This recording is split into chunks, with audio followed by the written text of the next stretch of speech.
तो आइए दोस्तों, आज हम लोग सेट नंबर 8 का सॉल्यूशन देखेंगे और इसमें कुछ क्वेश्चन जो है सेट 8 का ये दूसरा पार्ट होगा जिसमें कुछ बच गया था, उसी का सॉल्यूशन जो है इसमें किया गया है। आप इसको ध्यान से देखिए। जैसे पहला क्वेश्चन है, नंबरिंग नहीं किया हुआ है, इससे कोई दिक्कत नहीं है, समझिए क्वेश्चन लेकिन अच्छा है। संख्याएं जो दिया गया है इसका मसा पूछ रहा है। मसा अगर पूछा जा रहा है और उसमें बहुत सारे संख्याएं दिया हुआ है, जैसे 11 है, 1.1 है, 0.11 है, ये सब नंबर दिया हुआ है। तो आपको नहीं लग रहा है कि जैसे 11 को ही क्या किया गया है, चेंज कर करके बार बार लिखा गया है। तो मसा जो होता है, जैसे कोई भी नंबर का जब आप मसा निकालते हैं, जैसे इसका मसा 2 आएगा, तो कोई नंबर से तो बड़ा नहीं हो सकता है ना। मसा कभी भी नंबर से बड़ा नहीं हो सकता है। हाँ, एलसीएम है तो वो नंबर से बड़ा हो सकता है, लेकिन मसा नंबर से कभी भी बड़ा नहीं होता है। और अगर ये सबसे कम है तो छोटा नंबर ही मसा हो जाता है। अगर इसमें एचसीएफ हम पूछे तो इसमें सबसे छोटा कौन दिख रहा है बताइए, ये। तो इससे क्या ये सारा नंबर कट जाएगा? बिल्कुल कट जाएगा। तो ये हाईएस्ट कॉमन फैक्टर है, जबकि और भी इसका हम फैक्टर करेंगे तो और भी छोटा हो सकता है। तो ये कहने का मेरा मतलब ये है कि जो नंबर, जो मिनिमम नंबर है, मिनिमम जो नंबर है, अगर उससे सारा नंबर कट रहा है तो फिर आपका वही एचसीएफ हो जाएगा। तो इसका एचसीएफ सबसे छोटा इसमें कौन दिख रहा है, ये वाला। तो कौन सा ऑप्शन होगा? C number. बहुत अच्छा, आगे देखते हैं अगला।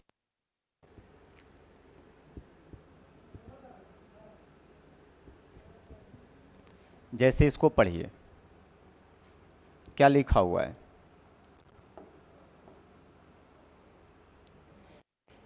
लिखा हुआ, एक हवाई जहाज भूमि से 1 किलोमीटर की ऊपर क्षैतिज रेखा में उड़ रहा है तथा एक स्थान से इसका उन्नयन कोण 60 डिग्री देखा जाता है और 10 सेकंड के बाद इसी स्थान से इनका उन्नयन कोण 30 डिग्री हो जाता है। तो हवाई जहाज की गति किलोमीटर प्रति घंटा में क्या है? देखिए दोस्तों, आप लोग इसको करिए क्या, सबसे पहले फिगर बनाइए कि मान लिया जाए कि एक हवाई जहाज यहाँ पे उड़ रहा है। इसको और छोटा मैं कर देता हूँ, ठीक है, आप समझिए। तो ये हवाई जहाज जो है, ये हवाई जहाज जो है, मान लीजिए कि हवाई जहाज की ऊंचाई है। तो एक हवाई जहाज भूमि से 1 किलोमीटर की ऊंचाई पे उड़ रहा है। इसकी जो ऊंचाई है वो 1 किलोमीटर है।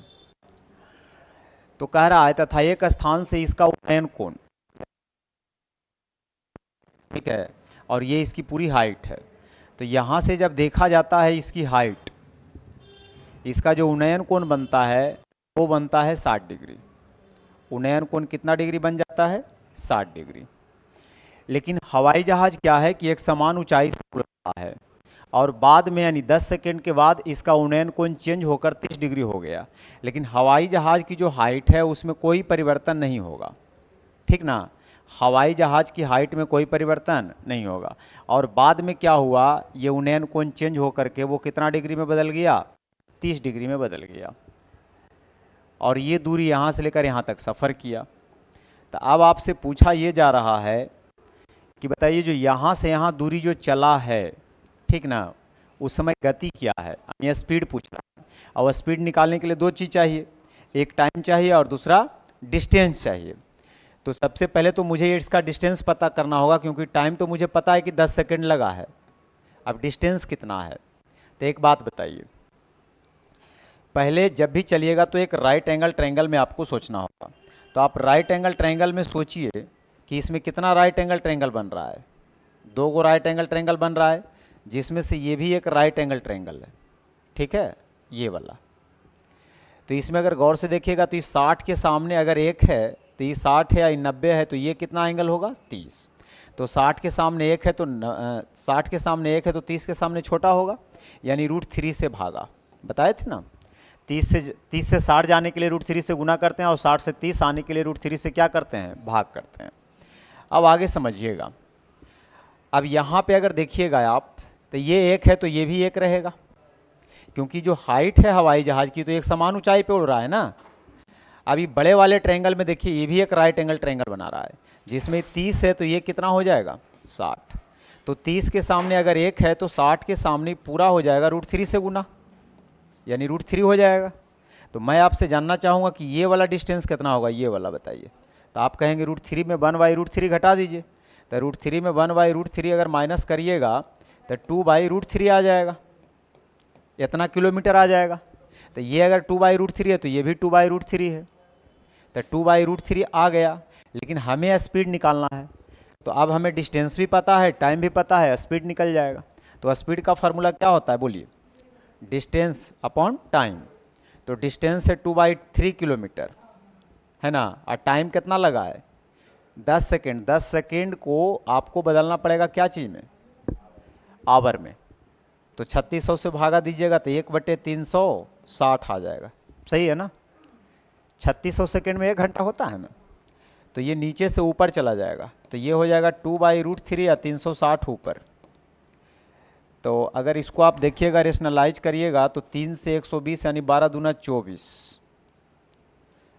यहाँ पे मैं थोड़ा सा बताना चाहूँगा कि इसको √3 से गुना भागा जब आप करिएगा तो ये तो नीचे 3 आ जाएगा, और 3 से ही कट जाएगा कितना बार में, तो 120 दूना 240, आइए √3, यानी इतना किलोमीटर पर आवर। कौन सा ऑप्शन, बी ऑप्शन। अगले क्वेश्चन की तरफ बढ़ते हैं।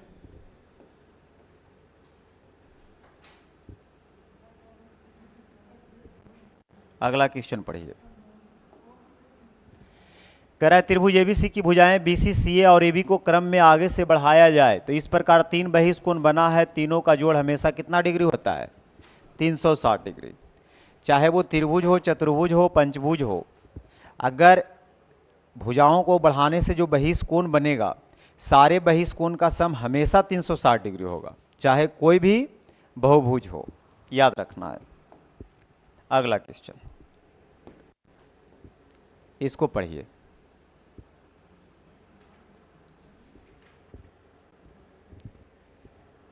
बोला क्या जा रहा है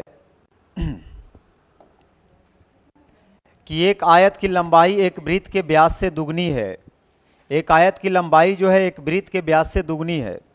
वृत्त की परिधि 22 cm भुजा वाले वर्ग के क्षेत्रफल के समान है। हालांकि थोड़ा सा यहाँ गलत लिखा गया है कि परिधि को क्षेत्रफल से कंपेयर किया गया है। हाँ, क्वांटिटी में बराबर हो सकता है लेकिन यूनिट में कभी नहीं बराबर होगा, क्योंकि परिधि में यूनिट रहेगा मीटर, तो वो रहेगा मीटर स्क्वायर। खैर, क्वांटिटी से आपको बराबर समझना है। तो कह रहा आयत की चौड़ाई क्या है यदि उसका परिमाप 668 cm है। सुनिएगा, कह रहा एक आयत की जो लंबाई है वृत्त के व्यास से दुगना है। अगर मान लो ये वृत्त है और अगर ये आयत है, तो बोला ये जा रहा है कि जो आयत की जो लंबाई है व्यास से दुगना, तो त्रिज्या अगर r होगा तो व्यास कितना होगा 2r। तो लंबाई बनेगा व्यास से दुगना, तो व्यास 2r और उससे दुगना करिएगा तो 4r। आगे पढ़िए। वृत्त की जो परिधि है 22 cm भुजा वाले वर्ग के क्षेत्रफल के बराबर है।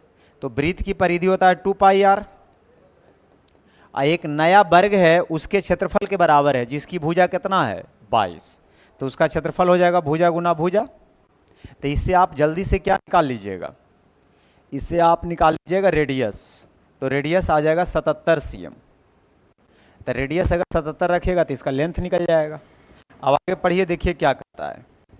आगे कहता है यदि आयत की चौड़ाई क्या है यदि इसकी परिमाप जो है 668 है और आयत का परिमाप होता है 2 × L + B, तो लेंथ हो गया 4r, अब ब्रेथ मुझे मालूम नहीं है, और ये बराबर होगा कितना के 668 के।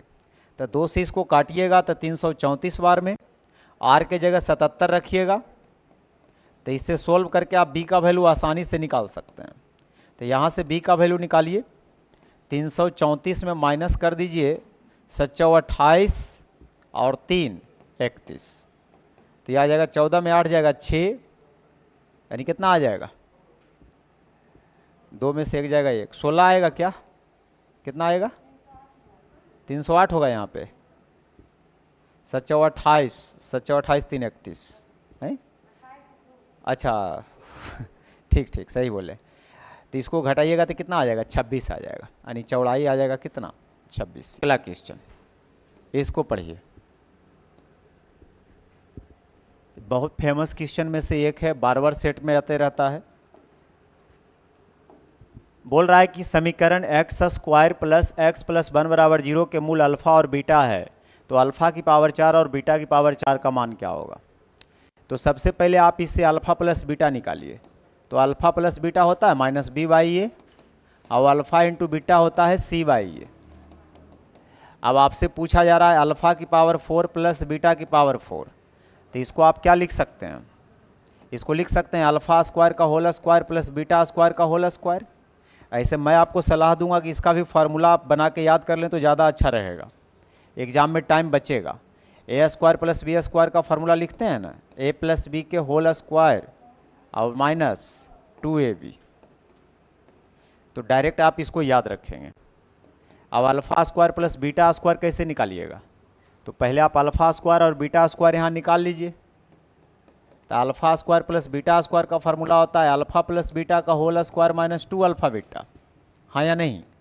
तो अल्फा प्लस बीटा -1 है और अल्फा इंटू बीटा 1 है, तो एक में एक 2 जाएगा तो कितना आ जाएगा, यानी alpha square plus beta square का जो वैल्यू आ गया वो -1 आ गया, और अल्फा इंटू बीटा का वैल्यू 1 है, तो ये 1 - 2 मिला देंगे तो कितना आएगा, -1, यानी कौन सा ऑप्शन, बी।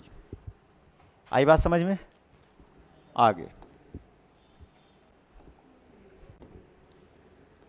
इसमें थोड़ा सा एरर है, इसको सुधार लीजिएगा। बोल रहा है एक्स की पावर 4 प्लस 1 बाई एक्स की पावर 4 बराबर 727, क्या लिखा हुआ है, 727 लिखा हुआ है, और x माइनस 1 बाई एक्स पूछा जा रहा है। इसका मैं शानदार ट्रिक आपको बताता हूँ। देखिए, नीचे से ऊपर भी जाने के लिए सीखिए, ऊपर से नीचे भी आने के लिए सीखिए। अगर x प्लस 1 बाई एक्स बराबर मान लिया जाए कि 3 है, और x square plus 1 by x square निकालना हो तो 3 का स्क्वायर 9 - 2 यानी कितना आ जाएगा, 7। और अगर पावर 4 जाना हो तो फिर से इसका स्क्वायर करके 2 कम कर दीजिएगा तो 47। अगर पावर 8 आना हो तो फिर से स्क्वायर करके 2 कम कर दीजिएगा। लेकिन प्रॉब्लम तो तब होता है ना जब ये दे करके और ये वाला पूछ लेता है। तो इस कंडीशन में आप करिए क्या, ऊपर से नीचे आने के लिए जैसे 2 जोड़ करके, अगर 2 जोड़ के घटा देते हैं, 2 जोड़ के अगर स्क्वायर रूट निकाल दीजिएगा तो ये आ जाएगा, फिर इसमें 2 जोड़ के स्क्वायर रूट निकाल दीजिएगा तो ये आ जाएगा। तो हर बार 2 जोड़ करके, 2 जैसे ही जोड़िएगा तो प्लस में आएगा, लेकिन 2 घटाइएगा तो ये माइनस में आ जाएगा। तो आपको माइनस में चाहिए, तो पहले आप करिए क्या, ये पावर 4 है, ये है, आप पूछा जा रहा है माइनस में, तो x की power 4 x square plus 1 by x square बताइए क्या होगा। तो 2 जोड़ के स्क्वायर रूट निकालेंगे तो 729 का स्क्वायर रूट बताइए कितना होता है, 729 का स्क्वायर रूट कितना होता है जी, 27 का होता है ना 729। फिर अगर x प्लस 1 बाई एक्स निकालना है, लेकिन x माइनस 1 बाई एक्स निकालना है, जब ये माइनस में निकालना हो तो अभी 2 जोड़ के स्क्वायर रूट मत निकालिए, 2 घटा के स्क्वायर रूट निकालिए। तो 2 घटा के स्क्वायर रूट निकालिएगा तो कितना आ जाएगा, 5 आ जाएगा। याद रखना है, अगर यही प्लस में लाना होता तो 2 जोड़ के स्क्वायर रूट कर देते, और अगर यही माइनस में लाना है तो घटा के स्क्वायर रूट कर देंगे। तो ये कैलकुलेशन जब आप करते रहिएगा ना तो प्रैक्टिस हो जाएगा। चलिए अगले क्वेश्चन की तरफ बढ़ते हैं, इसको बनाइए।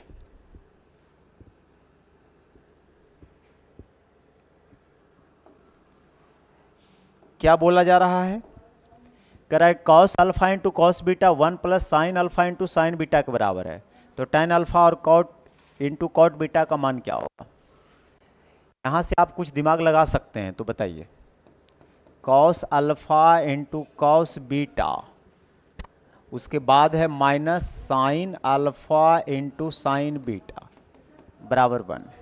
इसको पढ़िए, यहाँ ध्यान दीजिएगा, कॉस ए into cos B minus sine ए इंटू साइन बी किसका फार्मूला होता है बताइए। कॉस ए into cos B minus sine ए इंटू साइन बी पर बैठल है ना, कि cos A plus B, formula जरूर याद रखिएगा। और यहाँ से आप करिए क्या, कॉस में ही खोजिए कि किसका वैल्यू 1 होता है, किसका वैल्यू 1 होता है, जल्दी बताइए।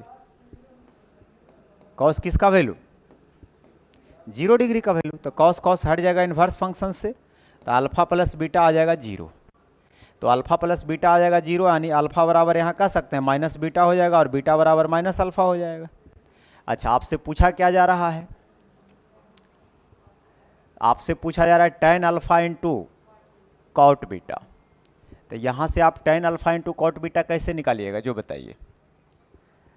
अगर tan alpha into cot beta चाहिए तो एक दिमाग हम लोग ये लगा सकते थे यहाँ, अच्छा इससे भी हो जाएगा, tan alpha into cot beta.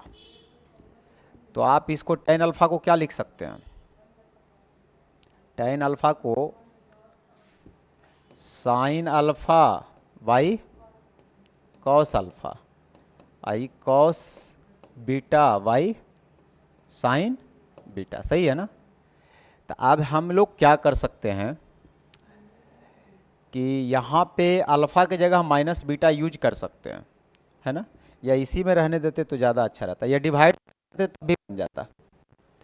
यहाँ पे आप करिए क्या कि टेन अल्फ़ा को आप करते हैं minus beta into cot beta, हाँ या नहीं। अब आप बताइए टेन माइनस थीटा का क्या होता है formula, ten minus theta fourth quadrant में जाएगा, अब फोर्थ क्वाड्रेंट में कॉस और सेक का वैल्यू प्लस होता है, बाकी सब का माइनस होता है, तब माइनस क्या हो जाएगा, टेन माइनस थीटा का formula minus ten theta into cot beta.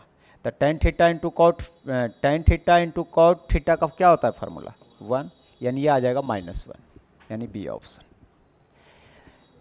चलिए अगले क्वेश्चन की तरफ बढ़िए।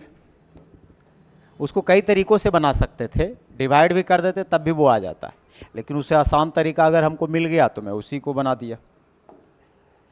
अब आगे देखिएगा क्या करा है चित्र में, बताइए PAQ 59 डिग्री है, PAQ 59 डिग्री है और ये 40 डिग्री दिया हुआ है।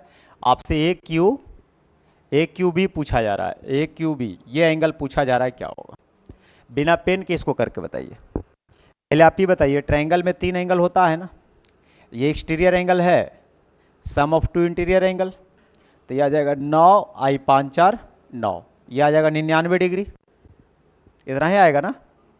चलिए ये 99 आ गया।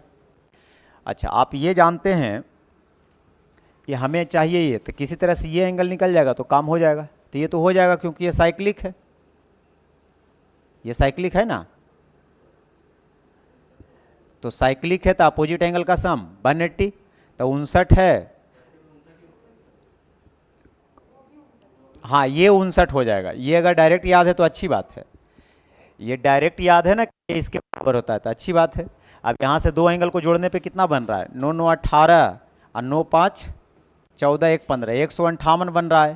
तो 180 में 158 को माइनस करिएगा तो कितना आ जाएगा, 22 डिग्री आ जाएगा, यानी कौन सा ऑप्शन, सी ऑप्शन।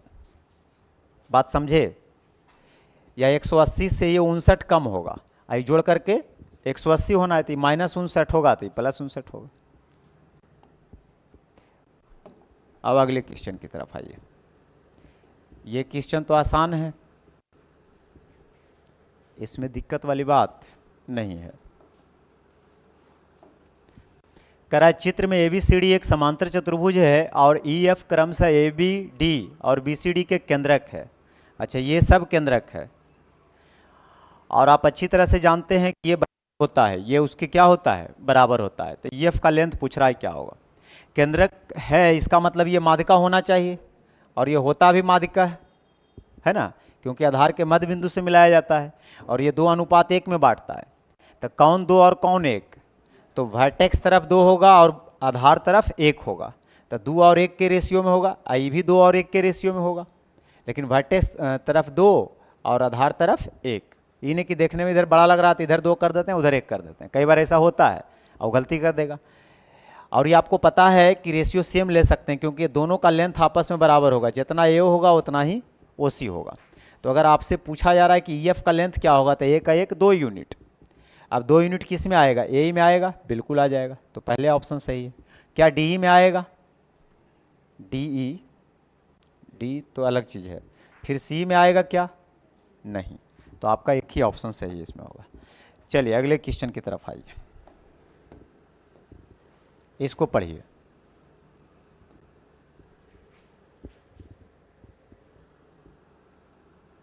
बोला क्या जा रहा है इसमें कि आर आधार वाले त्रिज्या और H ऊंचाई वाला एक शंक्वाकार फ्लास्क दूध से भरा हुआ है। यह दूध 2 आर त्रिज्या वाले एक बेलनाकार फ्लास्क में उड़ेल दिया जाता है। तो इस फ्लास्क में दूध कितना ऊंचाई तक आएगा?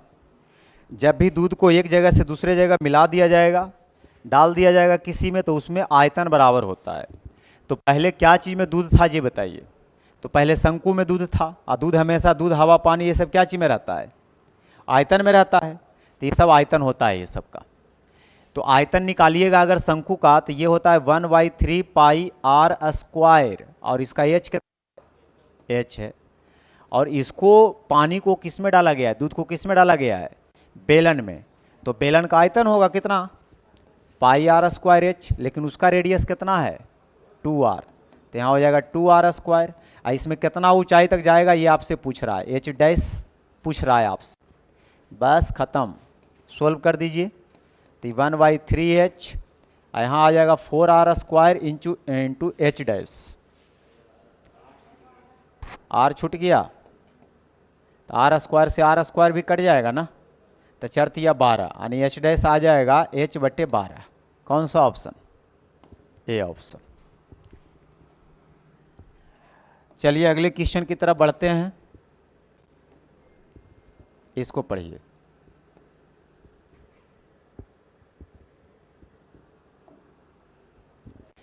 (784 वर्ग cm क्षेत्रफल वाला एक वर्गाकार कागज की शीट से बराबर माप वाली 4 बड़ी से बड़ी वृत्ताकार प्लेट काट लिया जाता है। तो प्रत्येक प्लेट की परिधि क्या है? देखिए थोड़ा सा फिगर को समझिएगा। अगर मैं बात यहाँ पे करूँ कि मान लिया जाए कि एक वृत्ताकार प्लेट है, ठीक है,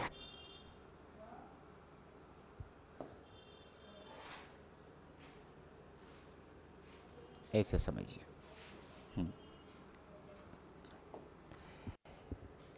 वृत्ताकार नहीं, वर्गाकार। तो एक वर्गाकार मान लिया जाए कि इस तरह से है, इसका कलर ठीक है ना। चलिए अब आगे देखिए क्या कहता है। कहता है कि इसका जो क्षेत्रफल है 784 वर्ग cm, तो बता सकते हैं कि इसका भुजा कितना होगा? क्योंकि वर्ग का क्षेत्रफल होता है भुजा स्क्वायर, निकालने के लिए उसका स्क्वायर रूट निकालिएगा तो 28 हो जाएगा। तो इसका भुजा 28 बनेगा। अब आगे पढ़िए। अब इसमें क्या किया जा रहा है? इससे निकाला जा रहा है क्या चीज? इससे क्या निकाला जा रहा है?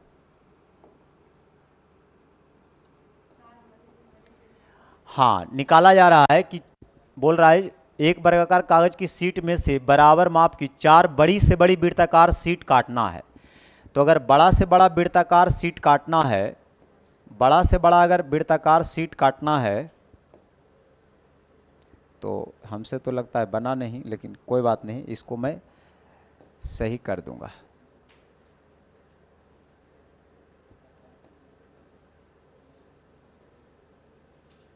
सबका साइज जो होगा बराबर बराबर होगा, कोई बड़ा छोटा नहीं होगा,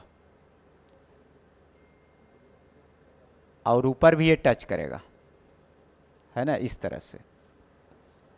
और इसको अगर देखिएगा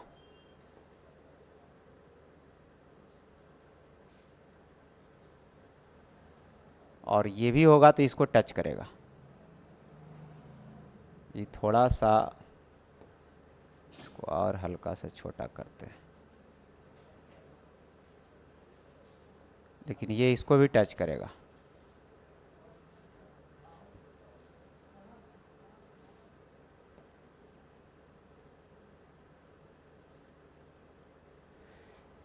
चलिए सीख गए हम भी थोड़ा बहुत, है ना। अब समझिए, तो एक वर्गाकार कागज का शीट था, उस पर से आपने 4 जो है वृत्ताकार है आकार का कागज शीट काट लिया है। अब मैक्सिमम साइज का आपने काटा है। अब यहाँ पे गौर करिएगा कि ये पूरा 28 है, तो ये पूरा 28 है, तो ये वाला कितना होगा? यहाँ से लेकर यहाँ तक 14 होगा। तो इसका रेडियस बता सकते हैं क्या होगा? तो इसका जो रेडियस बनेगा यहाँ से लेकर यहाँ तक, अगर ये पूरा 14 होगा तो रेडियस 7 होगा, तो सबका रेडियस 7 होगा कि नहीं? सबका रेडियस 7 हो जाएगा। तो वही आपसे पूछा जा रहा है कि प्रत्येक प्लेट की परिधि क्या है। तो वृत्त की परिधि क्या होता है? 2 पाई आर। तो पाई की जगह 22/7 और आर की जगह 7, यानी 22 दूना, यानी बी ऑप्शन। इसको करिए।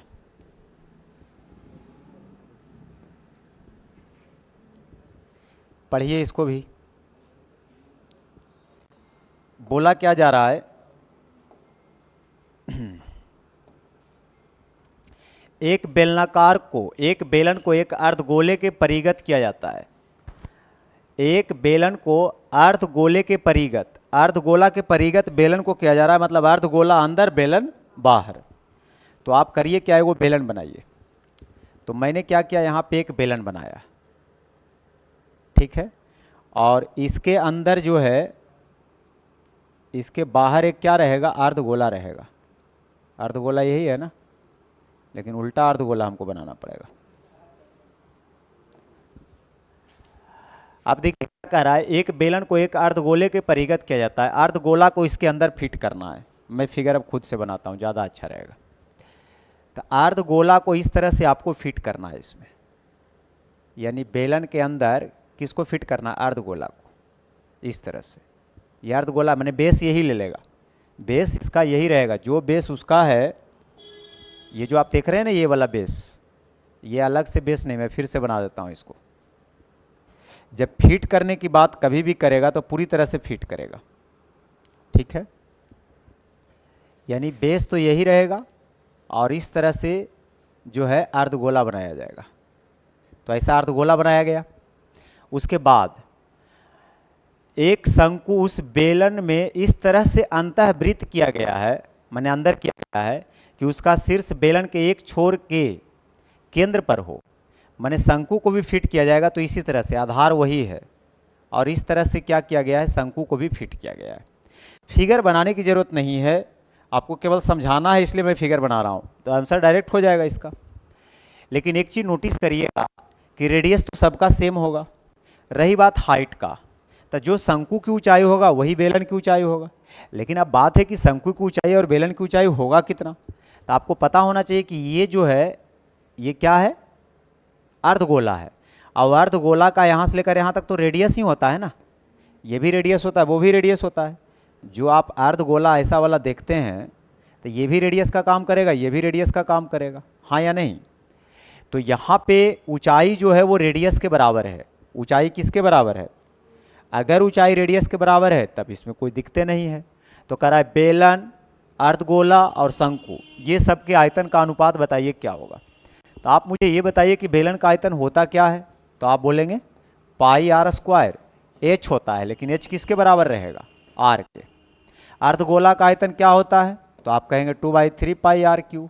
और शंकु का आयतन क्या होता है, 1/3 पाई आर स्क्वायर एच, लेकिन एच किसके बराबर।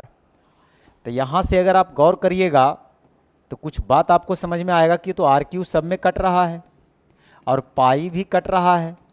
3 से अगर सबको गुना कर देंगे तो यहाँ 3 आ जाएगा, ये 3 कट जाएगा तो यहाँ 2 आ जाएगा और यहाँ 1 आ जाएगा। यानी जो रिक्वायर्ड रेशियो होगा वो 3:1 के अनुपात में हो जाएगा। इतना ही करना था इसमें, इसकी ज़रूरत नहीं फिगर बनाने का, केवल मुझे समझाना है, इसलिए मैं ऐसा कर रहा हूँ। चलिए अगले क्वेश्चन की तरफ बढ़ते हैं।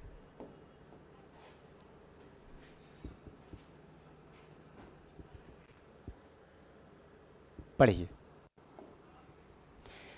करा यदि एल, एम और एन 3 समांतर रेखाएं और तिर्यक रेखा L1 L2 रेखाएं एल, एम, एन को बिंदु ABCD PQR पर कट करता है तो कौन सा रिलेशन सही होगा। देखिए, जब भी समांतर रेखा 2 या 2 से ज़्यादा रहे, 3 समांतर से ज़्यादा रहे और ये सब तिर्यक रेखा अगर कटता है तो इसको कहते हैं अंतःखंड।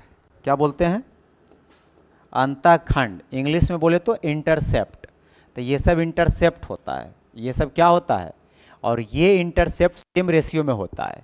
मतलब याद आपको क्या रखना है, AB बटा BC किसके बराबर होगा, PQ बटा QR के। ये याद रखना। आप कई बार इसको उलट पुलट के लिखेगा। क्या AB बटा BC कहीं है, C ऑप्शन में। बराबर पी क्यू बटा क्यू आर, यानी इसकी ऑप्शन बिल्कुल।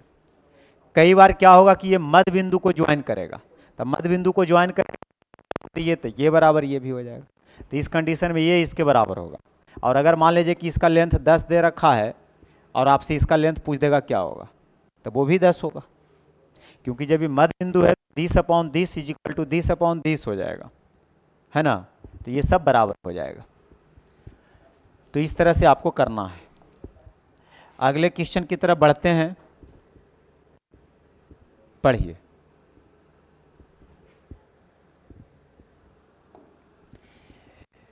कह रहा है समचतुर्भुज के विकर्णों की लंबाई क्रमशः 16 और 12 है, तब समचतुर्भुज की भुजा क्या होगा।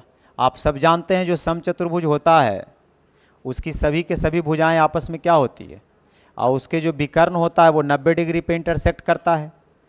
और विकर्ण अगर 16 है तो ये 8-8 हो जाएगा, 12 है तो 6-6 हो जाएगा, यहाँ 90 डिग्री होता है तो ये कितना हो जाएगा 10, यानी भुजा की लंबाई कितना हो जाएगा 10 हो जाएगा। अगले क्वेश्चन की तरफ आइए।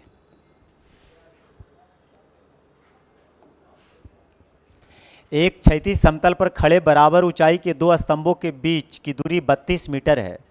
उस समतल पर स्तंभों के बीच एक बिंदु, उनके सिरों को उनके उन्नयन कोण 30 डिग्री और 60 डिग्री है।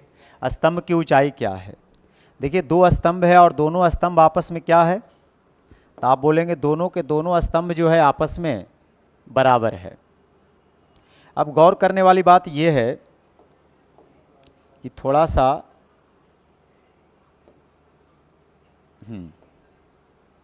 अब सुनिए,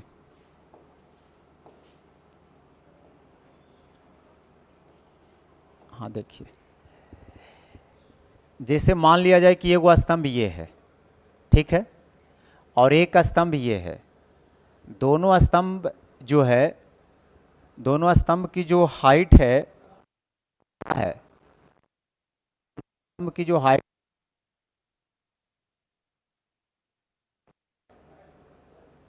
हाँ, दोनों स्तंभ की हाइट क्या है बराबर है। और यहाँ से अगर आप देखेंगे तो ये इसके आधार है, ये इसके क्या है आधार है। अब गौर करिएगा, तो कह रहा है कि क्षैतिज समतल पर खड़े बराबर ऊंचाई, ऊंचाई बराबर है मतलब ये एच है तो ये भी एच होगा, और दोनों जो है खंभा एक दूसरे से कितना दूरी पर है बताइए 32 मीटर की दूरी पर है। कहता है उस समतल पर स्तंभों के बीच एक बिंदु पर उनके सिरों के उन्नयन कोण 30 और 60 है। तो अगर मान लिया जाए कि यहाँ एक पॉइंट होगा, तो यहाँ से बोला जा रहा है कि इसका जो उन्नयन कोण है वो 60 डिग्री है, और यहाँ से इसके शीर्ष का जो उन्नयन कोण है वो 30 डिग्री है। नहीं नज़दीक ये है तो ये होगा 60 डिग्री, है ना। थोड़ा देखने में तो अच्छा लगना चाहिए। तो आप की बात को समझिए, मैं फिर से इसको लिख देता हूँ। देखिए जैसे अगर ये पॉइंट से आप ज्वाइन करिएगा और इस पॉइंट से इसको आप ज्वाइन अगर करते हैं, आप गौर करिएगा, तो ये अगर 60 डिग्री होगा तो ये कितना डिग्री होगा बताइए 30 डिग्री होगा। अब नोटिस करिएगा यहाँ पे क्या कि आपको एक रेशियो बताए थे, 30 के सामने एच है तो ये हो जाएगा 60। एंगल लिखने में टाइम कितना लगता है, ये 60 है तो वो 30 हो जाएगा। तो 30 के सामने एच है तो 60 के सामने ज़्यादा होगा, ज़्यादा होगा मतलब √3 से गुना, तो एच √3 हो जाएगा ये। और यहाँ पर देखिए 60 के सामने एच है तो 30 के सामने कम होगा, कम होगा मतलब √3 से भागा, तो एच बटा √3 हो जाएगा। तो ये पूरा लेंथ कितना आ गया, जोड़ दीजिएगा तो √3 यहाँ से अगर एलसीएम ले लीजिएगा तो 3h + h बराबर हो जाएगा 32 के, यानी 4h बराबर आ गया 32√3, यानी h आ जाएगा कितना 8√3। तो आपसे पूछा जा रहा स्तंभ की ऊंचाई क्या होगा, तो यह स्तंभ की ऊंचाई हो जाएगा 8√3 हो जाएगा, तभी ना 8√3 और बता देगा, यानी इसका डी ऑप्शन 8√3 है ना होगा। देख लीजिएगा ऐसे तो वही होगा, 3 1 4 4 8 32 8√3 सही है 8√3। आगे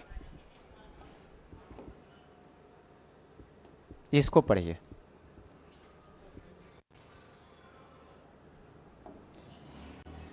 बोला जा रहा है x square plus b x plus c बराबर 0 के मूलों का जोड़ उनके व्युत्क्रमों के वर्गों के जोड़ के बराबर है, तो कौन सा रिलेशन सही होगा। अब नोटिस करने वाली बात यहाँ पे ये है कि मूलों का जो योग है यानी अल्फा प्लस बीटा वो बराबर है उनके व्युत्क्रमों के वर्गों के योग के, यानी 1/अल्फा स्क्वायर प्लस 1/बीटा स्क्वायर के। अब आप सोल्व करिए, अल्फा प्लस बीटा आपको पता है क्या होता है, -b/a, वही ना होता है।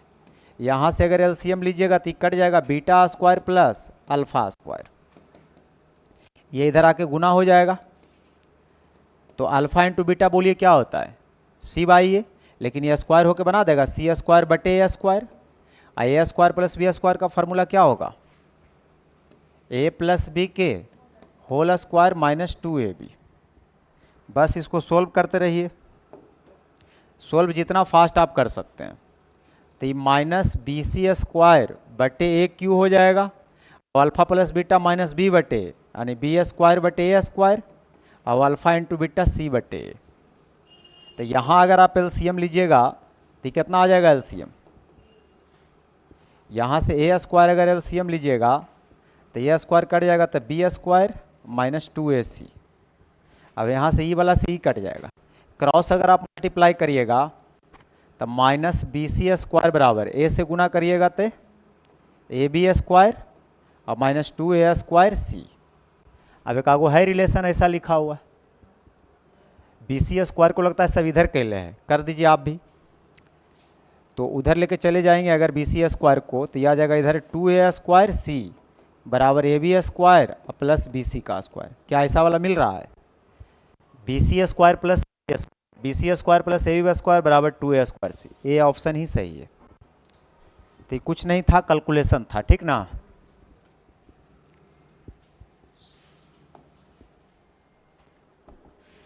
चलिए इस क्वेश्चन को करिए।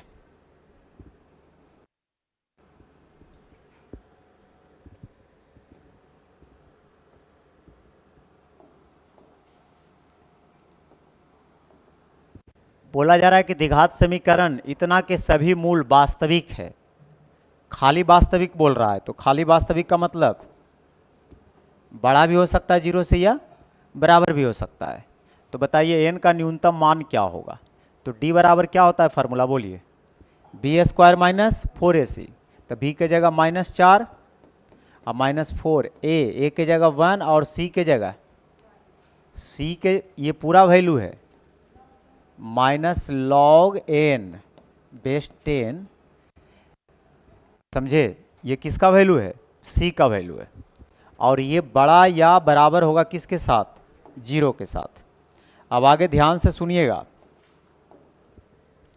ये हो जाएगा 16 और माइनस माइनस प्लस 4 और log 10। अब आगे अगर देखिएगा इसका कैलकुलेशन, तो 16 प्लस है उधर जाके क्या हो जाएगा माइनस, तो यहाँ पे 4 तो सही है ना, -4 सही है, तो ये 4 log n का वैल्यू बेस 10 पे क्या होगा, और ये हो जाएगा -16, ठीक है। अब मैं चाह रहा हूँ यहाँ पे कि एक काम करिए, क्योंकि हमें n का वैल्यू ना चाहिए, तो एक बात बताइए, ये log n है और ये यहाँ पे 4 है, 4 लिखा हुआ है ना, अगर लिखा हुआ कभी भी रहेगा log 2 और यहाँ मान लिया जाए 3 और ये x, तो इसका मतलब होता है 2 की पावर x बराबर 3, याद रहेगा। अगर log 3 का वैल्यू बेस 2 पे निकालना है तो इसको एक्सपोनेंशियल फॉर्म में लिखिएगा, तो इसका मतलब होता है 2 की पावर x बराबर 3। तो यहाँ अगर मैं आपसे पूछूं कि log n का वैल्यू मान लिया जाए कि अगर इसको हम सोल्व करें तो log n का जो वैल्यू है ये बराबर है -16 के, तो इसका मतलब क्या हो जाएगा, या इसका मतलब यही हो जाएगा, ये 4 जो है ना, ये 4, इस 4 को क्या करें, एक सेकेंड,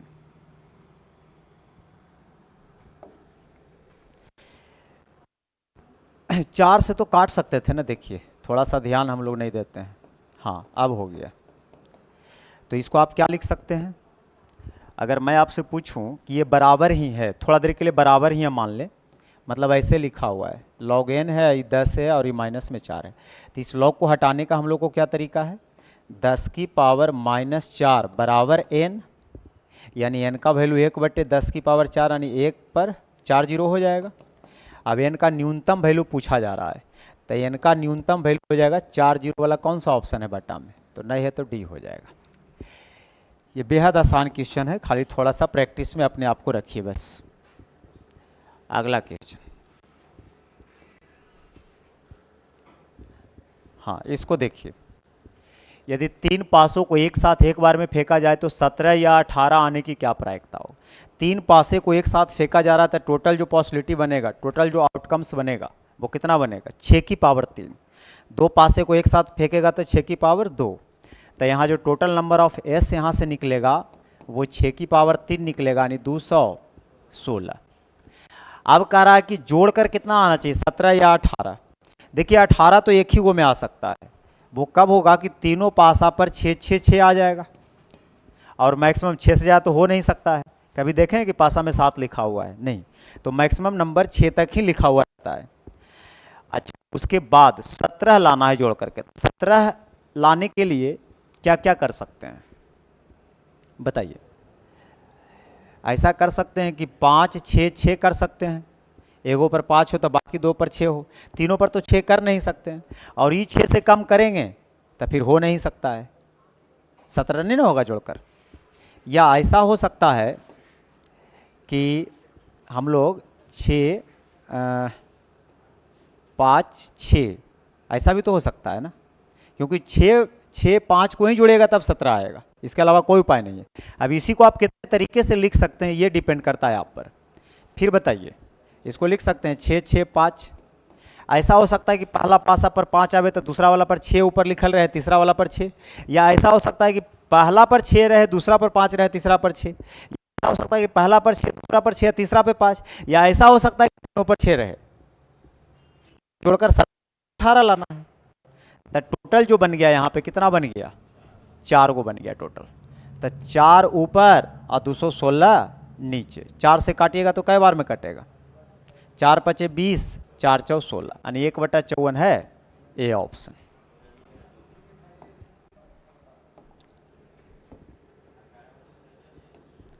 आइए अगले क्वेश्चन की तरफ बढ़ते हैं,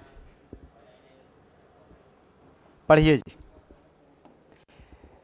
बहुत ही अच्छा क्वेश्चन है, छोटा छोटा क्वेश्चन है, बनाते रहिए। इसके बाद आप लोग को जो है प्लेटफॉर्म वाला प्रैक्टिस करवा दिया जाएगा। बहुत सारे स्टूडेंट्स का डिमांड है कि प्लेटफॉर्म का सेट लगवाया जाए, तो चिंता ना करें, इसके आगे का जो सेट होगा उसमें प्लेटफॉर्म का ही सोल्यूशन आप लोग को करा दिया जाएगा। हालांकि ये सेट भी बहुत अच्छा है, लेकिन चलिए सबसे प्रैक्टिस करते रहिए। करा एक टोकरी में 3 नीली और 4 लाल गेंदे हैं, नीली और 4 लाल गेंदे हैं, टोटल कितना हो गया 7, यानी नंबर ऑफ एस जो हो जाएगा टोटल 7 हो जाएगा। सॉरी, नंबर ऑफ एस बोल रहे हैं, हाँ ठीक है, तो है प्रोबेबिलिटी ना निकालिएगा, तो ऐसे नहीं बोलना चाहिए नंबर ऑफ एस 7, इसको बोलना चाहिए क्या चीज़। अच्छा, टोटल 7 है, जिसमें से बोला जा रहा है कि यादृच्छिक ढंग से टोकरी से 3 गेंद निकालना है, यानी टोटल 7 है जिसमें 3 को सेलेक्ट करना है, तो 7C3 ना होगा टोटल। हाँ, तो इसका वैल्यू ये हो जाएगा 7C3 का वैल्यू कितना होता है, इसका मतलब हो जाएगा 7 × 6 × 5 y3 × 2 × 1, तो 6 से 6 कट जाएगा, यानी 35, तो नीचे तो 35 आ जाएगा। अब आगे देखिए पढ़ के क्या कहता है, तो टोकरी से 3 गेंद निकाला जाए तो तीनों के या तो नीला या तो लाल, नीला या लाल होने की क्या प्रोबेबिलिटी है, तो नीला चाहिए, तो नीला गेंद है टोटल कितना, तो 3 ही नीला है, तो 3 में से 3 हो सकता है, तो C3 यानी 3 में 3 सेलेक्ट कर लीजिएगा, या मतलब जोड़। आगे पढ़िए, लाल, तो लाल 4 है लेकिन सेलेक्ट मुझे कितना करना है, 3 ही करना है, तो 4C3 यहाँ से आ जाएगा, तो 3C3 का वैल्यू तो 1 आ जाएगा, इसका वैल्यू क्या तो 1 आ जाएगा। अब 4 होता है, डिफरेंस कर सकते हैं, तो 4c1 का मतलब हो जाएगा 4 और बटा कितना 35, यानी 4/35। कौन सा ऑप्शन? 4 और 1 प्लस करना है ना, 4 1 5/35 यानी 1/7। अगला क्वेश्चन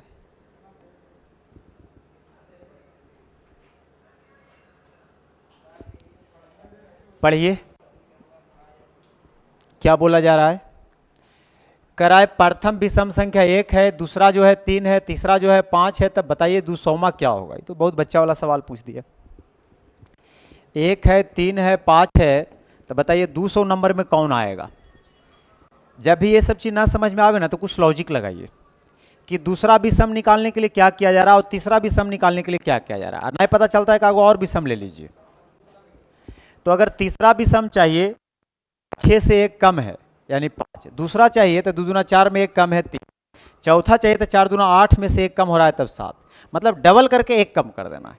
तो अगर 200वां निकालना है तो 200 को डबल करके 1 कम कर देंगे तो कितना आ जाएगा बताइए? 399 आ जाएगा। अगले क्वेश्चन की तरफ बढ़िए।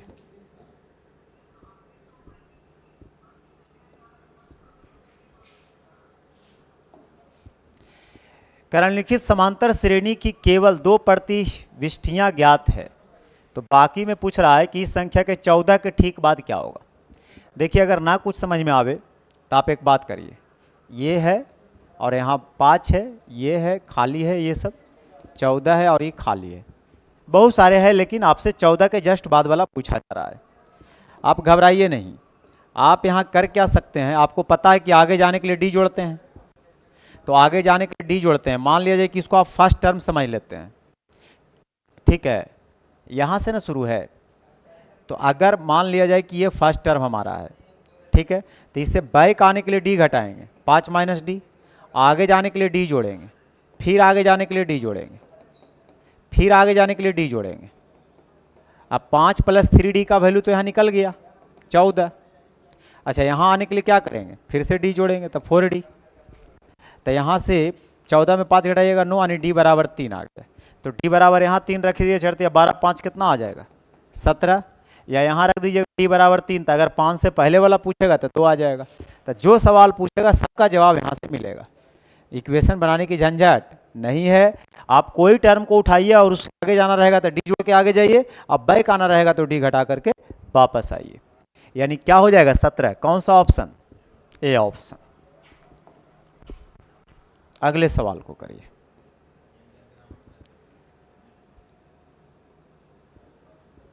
इसको बनाइए, क्या कह रहा है? लिखित आंकड़ों का बहुलक ज्ञात कीजिए। बहुलक निकालना है तो सबसे बड़ा बारंबारता खोजना पड़ेगा। सबसे बड़ा बारंबारता कौन है? 96। उसके सामने का बताइए वैल्यू, 96 के सामने वाला चर मान क्या है? 8, तो 8 हो जाएगा। अगला क्वेश्चन, अगर बात बहुलक माध्य माध्यिका की करें तो एक रिलेशन होता है, आपको शायद याद होगा। इसमें बोल रहा है कि माध्य 40 है, बहुलक 25 है, तो बताइए माध्यिका क्या होगा। फार्मूला होता है 3 माध्यक - 2 माध्य बराबर बहुलक, और बहुलक कितना दे रखा है? 25। सोल्व कर दीजिए, 80 25 105 यानी 35 दिया 105, यानी m बराबर कितना? 35।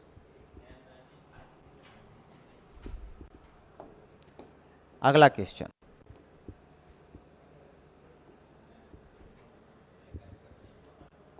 इस पढ़िए। 64 मिनट बाद किसी घड़ी की दोनों सुइयां परस्पर संपाती होती है, जबकि संपाती के लिए बताए थे 65 सही 5/11 मिनट अब में संपाती हो रहा है, तब वो घड़ी को सही माना जाएगा। अगर 65 सही 5/11 से पहले हो रहा है मतलब वो घड़ी क्या है? फास्ट है, पहले ही हो रहा है। अगर कोई चक्कर पहले ही पूरा कर रहा है मतलब वो घड़ी क्या है? फास्ट है। तो पहली तो बात यह है कि घड़ी फास्ट होगा। तो कितना फास्ट हुआ? तो ये 64 मिनट में पार कर रहा है, और करना चाहिए 65 सही 5/11 मिनट में। तो डिफरेंस करिएगा तो 1 सही 5/11 यानी 16/11 मिनट। 16/11 मिनट का घड़ी क्या है? फास्ट है। तो आपको अगर गौर से देखिएगा तो 64 मिनट में फास्ट हो रहा है कितना? 16/11। तो 1 मिनट में कितना फास्ट होगा?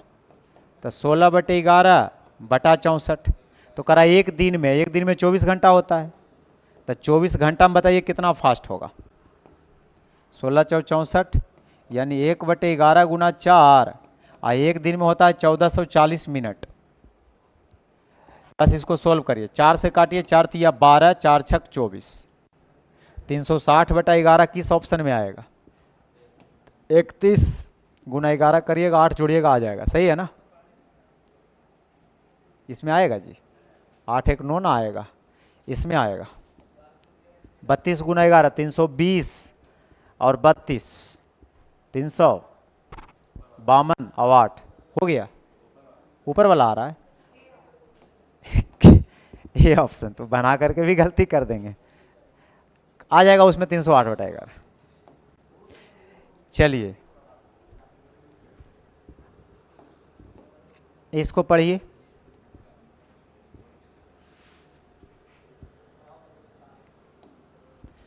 एक क्षैतिज समतल पर खड़ी एक मीनार की चोटी के मीनार के पाद से गुजरने वाली रेखा पर 49 मीटर और 36 मीटर की दूरी पर स्थित बिंदुओं से बने उन्नयन कोण 43 और 47 है। जोड़ के देखिए 90 हो रहा है ना, होगा ही तभी आपसे पूछेगा। तो एक बात आप मुझे ये बताइए कि मान लिया जाए कि हम एक मीनार बनाते हैं,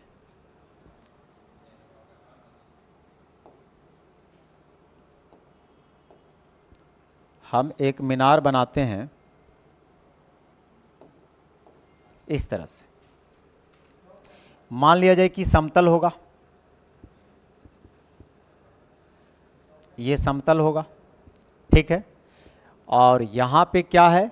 एक मीनार है जो समतल पर खड़ी है, और यहाँ पे 2 पॉइंट है, एक यहाँ है और एक पॉइंट यहाँ है। तो ज़मीन से बोल रहा है कि एक पॉइंट की दूरी 49 मीटर है, 49 मीटर और 36 मीटर की दूरी पर स्थित है पाद से। तो ये है मीनार का पाद बिंदु, फुट पॉइंट। तो इससे बड़ा वाला दूरी मान लेते हैं 49 रहा होगा, तो ये छोटा वाला दूरी यहाँ से लेकर यहाँ तक कितना रहा होगा? 36। और इसका जो उन्नयन कोण बता रहा है, देखिए ये एंगल आपको भी पता है कि कौन दोनों में बड़ा होगा, जितना नज़दीक रहेगा मीनार के वो एंगल ज़्यादा बड़ा बनाएगा। तो बड़ा वाला एंगल इसको दे दीजिए, यानी यहाँ बना रहा है 47 डिग्री और यहाँ बना रहा है 43 डिग्री। कभी भी ये जोड़कर एंगल 90 आ जाए, कभी भी एंगल जोड़कर 90 आ जाए और यहाँ से दूरी दे रखे, यहाँ से ध्यान रहे, यहाँ से दोनों पॉइंट की दूरी अगर दे देगा तो मीनार की ऊंचाई निकालने का सूत्र होता है दोनों को गुना करके स्क्वायर रूट निकाल दीजिए।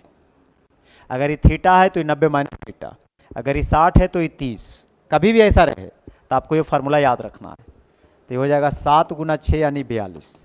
तो मीनार की ऊंचाई पूछेगा तो 42 मीटर, यानी बी ऑप्शन। अगले क्वेश्चन की तरफ बढ़िए, समझ में आ रहा है ना? इसको पढ़िए। कह रहा है 2 संख्याओं का लसा मसा का 12 गुना है। लसा और मसा की बात कर रहा है, तो मसा का 12 गुना, मसा x है तो लसा कितना हो जाएगा? 12x। मसा और लसा का जोग 403 है, यानी 12 एक 13x बराबर 403। 13 से काटिए, कटना चाहिए, 13 तिया 39, 13 इकाई 13, तो x बराबर 31 तो वहीं गया। तो पूछा जा रहा है दूसरी संख्या क्या है। हम सब जानते हैं एक फार्मूला कि मसा गुना लसा बराबर पहली संख्या गुना दूसरी संख्या। एक संख्या 93 दे रखा है, तो मसा गुना लसा, तब मसा कितना है? मसा है x और लसा कितना है? 12x। तो मसा गुना लसा बराबर पहली संख्या और गुना दूसरी संख्या, वाट वैल्यू निकालना है, निकल जाएगा। x के जगह 31 रख सकते हैं, जहाँ जहाँ x है वहाँ क्या रख सकते हैं बोलिए? तो 31 से 31 या 93 और 3 से 3 चौके 12, यानी 31 चौके 124, यानी बी ऑप्शन बिल्कुल सही है। इस क्वेश्चन को करिए, इसका मसा निकालना है। कैसे निकालिएगा मसा? देखिए मसा निकालने में आपको फैक्टराइज वगैरह करे में हो सकता है कि टाइम ज़्यादा लगे, तो आप वैल्यू पुट कर लीजिए। पहले छोटा वैल्यू रखिए, जैसे मन किया हमको 0 लेने का, ऑप्शन तो कुछ हटेगा, तो जैसे ही 0 लेंगे तो यहाँ हो जाएगा 8, 0 लेंगे ख़त्म 6, 0 लेंगे ख़त्म 8, और इसका मसा निकालेंगे तो 2 आएगा। तो 2 किस ऑप्शन में आ रहा है? तो 0 रखने पे इसमें 2 आ रहा है, इसमें तो आएगा नहीं। 0 रखने पे इसमें कितना आ रहा है? 4 आ रहा है। सही बात है। दूसरी बात यह है कि अगर आप वैल्यू पुट कर रहे हैं तो अगला वैल्यू पे भी वो सेटिस्फाइड होना चाहिए। इस पर तो आ नहीं रहा है। देखिए चूंकि यहाँ पे क्या है, एक ऑप्शन गायब है, तो नन ऑफ दीज भी हो सकता है। इसलिए एक वैल्यू को आप मान करके, सही मान करके आगे मत बढ़ जाइए। एक वैल्यू और पर अगर ये सेटिस्फाइड कर रहा है तब मतलब ये 100% सही यही आंसर होगा। समझ रहे हैं ना? तो अब आप करिए क्या, एक बार एक रख के देख लीजिए। तो ये 8 है, एक कितना हो जाएगा? 9, 5 1 6 6 12, 2 1 3 4 7 और 8 15, तो 3 12 15 का एलसीएम कितना बन गया? सॉरी, मसा कितना बन जाएगा? 3। मसा 3 बन रहा है कब? जब रख रहे हैं तब। तो यहाँ भी देखिए 1 और 2 मिलकर 3 हो रहा है, यानी अब तो विश्वास हो गया कि यही आंसर होगा। तो 2 वैल्यू आपको रख के चेक कर लेनी है। अगर दोनों पर वो सही आ रहा है तो तीसरा रख के टाइम वेस्ट करने की ज़रूरत नहीं है, तो आपका यही आंसर हो जाएगा। अदरवाइज इसको आप बनाइएगा तो फिर एग्जाम में कैसे बना पाइएगा? आपसे फैक्टराइज ही नहीं हो पाएगा, टाइम से दिक्कत हो जाएगा। ठीक है, बहुत अच्छा। अगला क्वेश्चन, इस क्वेश्चन को करिए।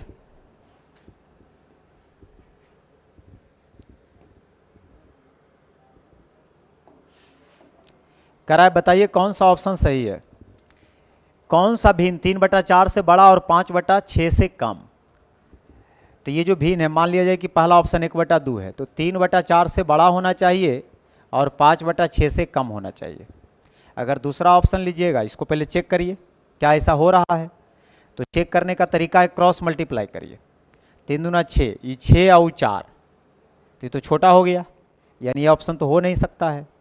तो इसको आप यहाँ से हटा दीजिए। अब आइए दूसरे ऑप्शन की तरफ। हमारा दूसरा ऑप्शन 2/3 है, तो ये 9 और 8, ये भी गलत हो गया, तो इसको भी हटा दीजिए। अब आइए 4/5, तो ये 15 और 16 बिल्कुल सही है, उससे बड़ा होना चाहिए। रेंज तो यही होना चाहिए ना कि इससे बड़ा और इससे वो बड़ा। फिर देखिए ये 24 और 25 बिल्कुल बड़ा हो रहा है, यानी 4/5 100% क्या है? सही है। अगला क्वेश्चन करिए।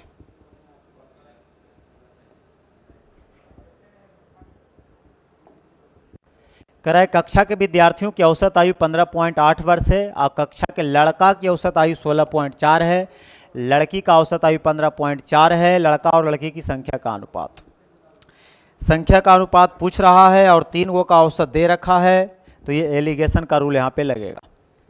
तो एक साइड लड़का लिखा और एक साइड लड़की है, तो लड़का का अनुपात कितना दिया हुआ है? औसत, लड़का का औसत दिया हुआ है 16.4 और लड़की का कितना दिया हुआ है? 15.4। आप पूरे कक्षा का बता दीजिए जल्दी से, बस डिफरेंस कर लीजिए, इधर के अंतर इधर लिख दीजिए, उधर के अंतर उधर। तो ये 15 पॉइंट, देखिए अगर पॉइंट से आपको दिक्कत हो रहा है ना, कभी भी पॉइंट से दिक्कत हो सके यहाँ तो पॉइंट डायरेक्ट आप हटा सकते हैं, लेकिन कभी पॉइंट के बाद 2 डिजिट दिख जाता है, कभी 1 दिख जाता है, उस टाइम कैलकुलेशन करने में टाइम लग जाता है। तो उस कंडीशन में करिए क्या, 0 दे करके सब जगह सेम डिजिट बना लीजिए पॉइंट के बाद। अब डायरेक्ट घटाइए, 158 में 54 घटाइएगा 4 और 64 में 158 घटाइएगा 6, बस यही आंसर, यानी 2 3 सही घटाए हैं ना। यहाँ 4 होगा ना, नहीं 14 में 60 गया 6, ये तो सही है। तो 2 से 2 दूना 4 और 2 से 2 तिया 6, 2 3 ही आएगा, डी ऑप्शन हो जाएगा। पढ़िए इसको।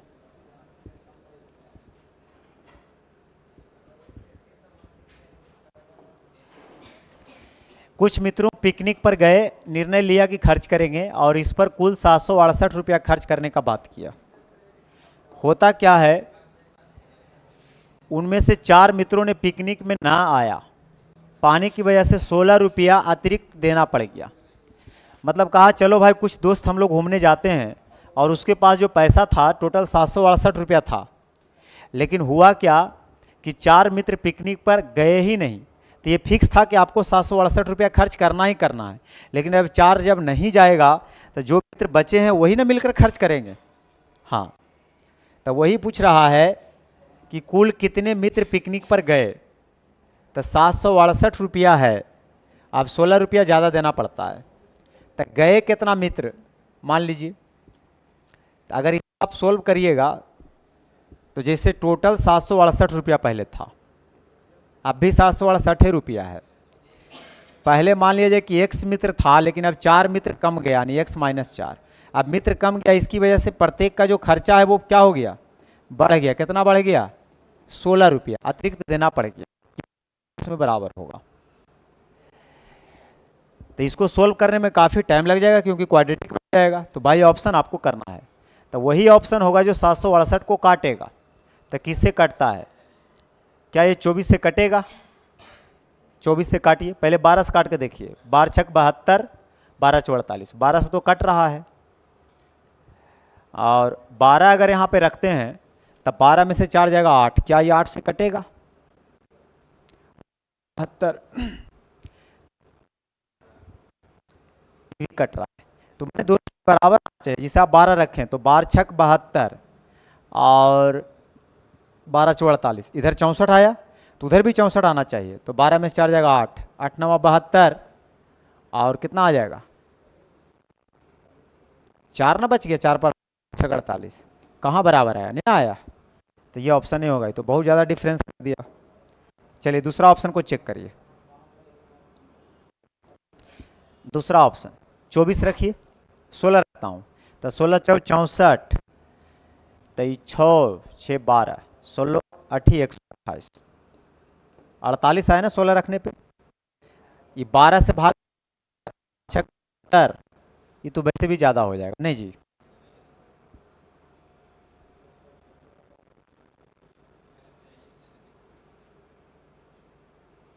यहाँ पे गौर करिएगा थोड़ा, क्या भाई यहाँ पे जो वैल्यू है नीचे कम गया, तो नीचे कम गया तो इसका वैल्यू बढ़ गया ऑलरेडी। जब बढ़ गया है ना, तो ये 16 इसमें जुटेगा नहीं, 16 इसमें जुटेगा, चाहे तो 16 इसमें घटेगा, क्योंकि हमें तो बराबर करना है। नीचे जिसका वैल्यू छोटा, जिसका डिनोमिनेटर छोटा, उसका वैल्यू क्या होता है, बड़ा। तो ऑलरेडी बड़ा है, और इसी में जोड़ेंगे तो क्या कभी इसके बराबर करेगा? तो आपको जो वैल्यू बड़ा हो रहा है, आपको बैलेंस करने के लिए उसमें 16 क्या करना पड़ेगा, कम करना पड़ेगा। अब इसको बनाइए, तो अगर आप 24 यहाँ रखिएगा, कितना रख रहे थे अभी 16, तो 16 रखे थे 48, और 16 अगर रखिएगा तो 16 में 4 जाएगा 12, 12 छक 72, 12 चौ 48, 64 में 16 जाएगा तो 48 आ जाएगा। बिल्कुल सही है, यानी 16 रखने पे आ रहा है।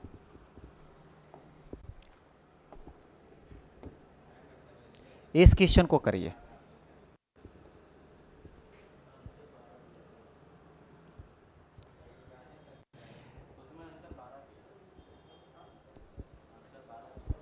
किसमें,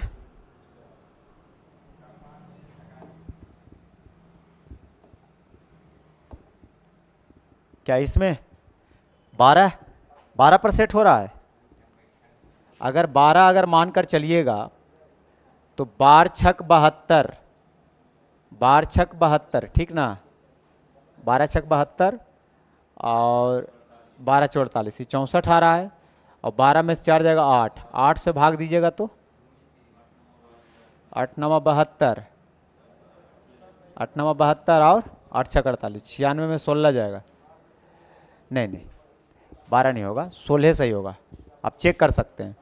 जैसे अगर मैं 16 पे सेट कर रहा हूँ, तो 16 रुपया अगर हर एक आदमी खर्च करेगा, तो पहले आदमी गया कितना, तो 16 से डिवाइड किया, 16 चौ 64, 16 रखे थे ना, 16 चौ 64, ठीक, और बाकी बच गया 6 और 16 28 से बिल्कुल 48 बार में कटेगा।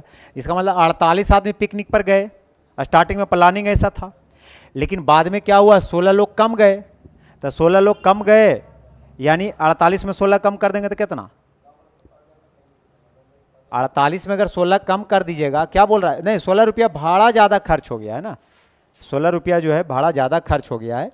तो अब जो है यहाँ अगर आप वैल्यू रख रहे हैं, तो यहाँ पे 16 रख रहे हैं, तो 16 में से 4 जा रहा है, तो ये तो कितना बार में कट रहा है, 64 बार में कट रहा है, यानी 64, तो 64 में से 16 घटाएंगे तो ये तो बैलेंस हो, इधर 48 इधर भी 48, बिल्कुल सही है, इसमें तो कोई दिक्कत वाली बात नहीं है। हाँ, ये घटेगा क्यों, ये पूछते जरूर, तो इसलिए घटेगा क्योंकि यहाँ पे देखिए, जैसे अगर मैं बोलूँ कि 10/5 है और 10/10 है, तो इसका वैल्यू 2 आ रहा है, इसका वैल्यू 1 आ रहा है। आपने क्या नोटिस किया कि ये बड़ा हो गया। तो नीचे अगर वैल्यू छोटा होता है ना, तो ओवरऑल वैल्यू जो होता है वो क्या हो जाता है, बड़ा हो जाता है। तो नीचे छोटा होने की वजह से बड़ा हो रहा था। मुझे तो इक्वेशन बनाना था, इक्वेशन का मतलब है कि मुझे बैलेंस करना है। इधर अगर 10 kg है तो इधर भी 10 kg होगा। तो अगर यहाँ पे ये वैल्यू बड़ी हो रही है, कितना बड़ा हो रहा है, 16 बड़ा हो रहा है, तो ऑब्वियस सी बात है कि 16 इसमें कम करेंगे तब उसके बराबर करेगा, या नहीं तो छोटा है तो उसमें 16 जोड़िए ताकि इसके बराबर करेगा। बाकी बाई ऑप्शन ये सही है, बिल्कुल कोई दिक्कत नहीं। आगे, हाँ इस क्वेश्चन को करिए। कह रहा एम और एन विभिन्न पूर्णांक हो जो 5 से विभाज्य होते हैं। एम भी 5 से विभाज्य होता है। मान लीजिए कि एम बराबर 15 ले लिया जाए, एन बराबर 10 ले लिया जाए, कुछ ऐसा ले लीजिए, क्योंकि एम और एन दोनों 55 से क्या होता है, कटता है। तो कहता है अगर ऐसा है तो कौन सा कथन गलत है। एम माइनस एन 5 से विभाज्य होगा, ये तो सही है क्योंकि 5 से विभाज्य हो रहा है। एम इन 25 से विभाज्य होगा, बिल्कुल 25 से विभाज्य हो रहा है, इसमें भी कोई दिक्कत नहीं है। एम प्लस एन 10 से विभाज्य होगा, एम प्लस एन 10 से विभाज्य नहीं हुआ, और जो गलत है वही सही है क्योंकि पूछा ही गलत गया है। अगले क्वेश्चन की तरफ आइए, इसको बनाइए। बहुत आसान क्वेश्चन में से एक है, बहुत आसान क्वेश्चन में से एक है, इसको बनाइए। एक आदमी अथवा 2 महिला, अथवा का मतलब होता है बराबर, 3 लड़के किसी काम को इतना दिन में कर सकते हैं। यहां पर लिखा है, इसको नोट करिए इस बात को। बोल रहा है कि एक आदमी रहे या 2 औरत रहे या 3 लड़का रहे, एक ही बात है। तो आदमी, औरत और लड़का का रेशियो बता दीजिए। तो 1 2 3 का एलसीएम 6, 1 6 6, 2 3 6, 3 दूना 6। ये आ गया उसके काम करने की ताकत का रेशियो, है ना। तो सबसे ज़्यादा ताकत किसको है, आदमी को, उसे कम औरत को, उसे कम लड़का को। तो एक आदमी, अब बाकी को आप भूल जाइए, किसी एक से पढ़िए, एक ही बात आएगा, या आप 2 महिला से पढ़िए या तो 3 लड़के से पढ़िए। तो एक आदमी 44 दिन में काम कर सकता है। एक आदमी का मतलब 6, ये 44 दिन में कर सकता है। अब राइट साइड, तो एक आदमी, एक महिला और एक लड़के, तीनों मिलकर, यानी 6 3 9 2 11, कितना दिन में कर पाएगा, 11 4 44, यानी 6 4 24, यानी ऑप्शन बिल्कुल सही है। इस क्वेश्चन को बनाइए। जोड़ने पे 4 आ रहा है, उलट के जोड़ने पर भी 4 आ रहा है, क्या ऐसा संभव हो सकता है। कौन 2 नंबर लीजिएगा, जिसको जोड़े सीधा करके तब भी 4 और उल्टा करके जोड़े तब भी 4। 2 2 4, 1/2 नहीं होगा। ऐसा तो सोच पा रहे हैं, सोच पा रहे हैं तो सोल्व करिए। यहां से एक्स वाई अगर आप एलसीएम ले लीजिएगा तो क्या बनेगा बताइए। तो ये बनेगा एक्स प्लस वाई, यानी एक्स प्लस वाई बराबर बन गया 4xy, और एक्स प्लस वाई कितना है 4, यानी एक्स इंटू वाई कितना निकल गया 1। अब कैसे करिएगा। अब ए क्यू प्लस बी क्यू पूछ रहा था, इसका फॉर्मूला होता है पता है ना, a प्लस बी का whole cube minus 3ab into a plus b. तो एक्स प्लस वाई कितना दिया हुआ है 4, एक्स इंटू वाई 1 और एक्स प्लस वाई 4। 64 में 12 जाएगा 48, सही है ना, यानी डी ऑप्शन। आए 64 में 12 जाएगा 52, खैर कोई बात नहीं, तो घटा भी लेते है कि नहीं। अगला क्वेश्चन, इसको करिए।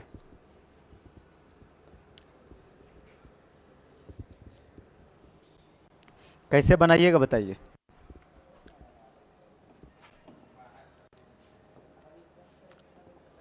कह रहा है tan a plus tan b बटा cot a plus cot b का वैल्यू किसके बराबर होगा। आपकी मर्जी, आप चाहें तो वैल्यू पुट कर सकते हैं, आप चाहें तो बना सकते हैं। वैल्यू पुट कर दूं या बना दूं, कहिएगा। वैल्यू पुट करे में हो सके 2 ऑप्शन आ जाएगा तो आपको एक तरीका बताता हूं, कभी नहीं 2 ऑप्शन आएगा। एक राइट एंगल ट्रायंगल जानते हैं ना, 3 4 5 है ना, और दो को ये क्यूट ले लीजिए, ए और बी। अब बस उसको सोल्व कर दीजिए। tan a plus tan b बताइए क्या होगा। तो tan a यानी p बाई बी यानी 3/4 प्लस tan b बोले तो p बाई बी यानी 4/3। तो आ जाएगा 9 और 16 25/12 आ गया। फिर नीचे सोल्व करिए कॉट ए और कॉट बी। तो कॉट ए अगर देखिएगा तो b बाई पी, तो ए के सामने p, तो b हो जाएगा 4 यानी 4/3। और कॉट बी अगर देखिएगा तो उलट जाएगा, तो ये भी कितना आ गया 16 9 25/12 यानी काट छाट करिएगा तो 1 आ जाएगा। अब एक जो ऑप्शन आएगा वो मेरा सही जाएगा। तो ये किस में आएगा बताइए। Cot A into cot B में भी तो 1 आ जाएगा ना। कॉट ए का वैल्यू कितना आएगा, कॉट ए हो जाएगा b बाई पी, तो b हो जाएगा 4 और p हो जाएगा 3। और कॉट बी है, कॉट बी ना, एंगल बी लेना है तो ये p हो जाएगा। कॉट थीटा क्या होता है, tan थीटा लंब बटे आधार, कॉट थीटा आधार बटे लंब। तो आधार बटे लंब तो एंगल बी है, इसके सामने परपेंडिकुलर, तो आधार 3 लंब 4। इसमें भी बन आ गया, इसमें भी लगता है बन आ जाएगा। नहीं, एक चीज़ तो तय है कि ये कट जाएगा। अब ये दोनों में लड़ाई है ना। अब ये दोनों में आपको क्या है ना कि इस तरह से सेट है तो आप दूसरा ट्रिपलेट लेकर के देख सकते हैं, लेकिन रेयर केस में ऐसा होता है, क्योंकि इसमें भी निकालिएगा ना तो कन आना ही आना है क्योंकि प्रोडक्ट है। तो अब आपको क्या करना है, इसमें और भी वैल्यू ले सकते हैं, कोई दूसरा ही वैल्यू लीजिएगा ना। तो एक बार b बाई पी करिएगा, p बाई बी करिएगा, वो तो कट के बन, दोनों एकदम कॉन्ट्राडिक्शन है। भाई इसको सोल्व कर दीजिए। ऐसे क्वेश्चन बड़ी खतरनाक क्वेश्चन होते हैं। ठीक है, देखिए ये आप चलिए बना देता हूँ, हटाइए। तो साइन कॉस में तोड़ दीजिए। तो tan ए को हम लोग क्या कह सकते हैं, sign A by cos A, और tan बी को साइन बी बटा कॉस बी,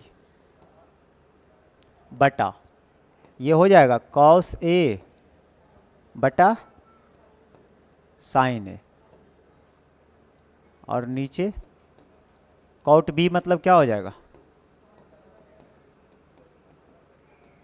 बस इसको सोल्व करिएगा, गुना करिएगा क्रॉस, तो यहाँ से क्या आ जाएगा साइन ए इंटू कॉस बी, साइन ए into cos b plus cos ए इंटू साइन बी, बटा कॉस ए इंटू कॉस बी, बटा क्या आ जाएगा कॉस ए इंटू कॉस बी। और नीचे बता दीजिए क्या आएगा। नीचे अगर एलसीएम ले लीजिएगा तो नीचे आ जाएगा साइन ए इंटू साइन बी। तो ये ऊपर ये साइन बी है ना, तो ये हो जाएगा कॉस ए इंटू साइन बी, अब प्लस साइन बी कटेगा, साइन ए इंटू साइन बी, ये साइन बी ना लिखे हैं,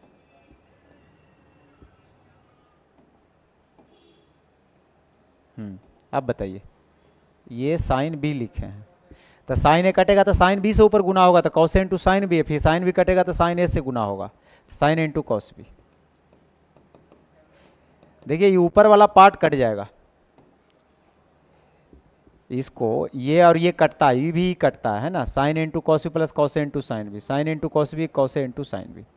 तो गौर करिएगा, तो ये बच जाएगा 1 बटा कॉस ए इंटू कॉस बी, ये भी बटा साइन ए इंटू साइन बी। अब नीचे वाला कहाँ चला जाएगा ऊपर, तो साइन बटा कॉस, tan ए इंटू tan बी आ जाएगा, सी ऑप्शन।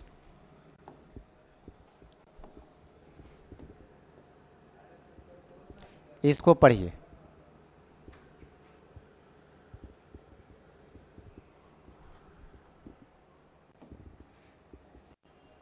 कह रहा है किसी बाग में एक पुरुष उसकी पत्नी, क्या बोल रहा है, किसी बाग में एक पुरुष उसकी पत्नी तथा उसका पुत्र काम करते हैं। पुरुष ने 2 दिन, पत्नी ने इतना दिन, पुत्र ने 4 दिन काम किया। पुरुष और पत्नी की दैनिक मजदूरी इतना है, पुरुष और पुत्र की दैनिक मजदूरी का अनुपात इतना है, कुल मजदूरी इतना है। हो जाएगा, आसान क्वेश्चन है, देखिए आपको करना क्या है,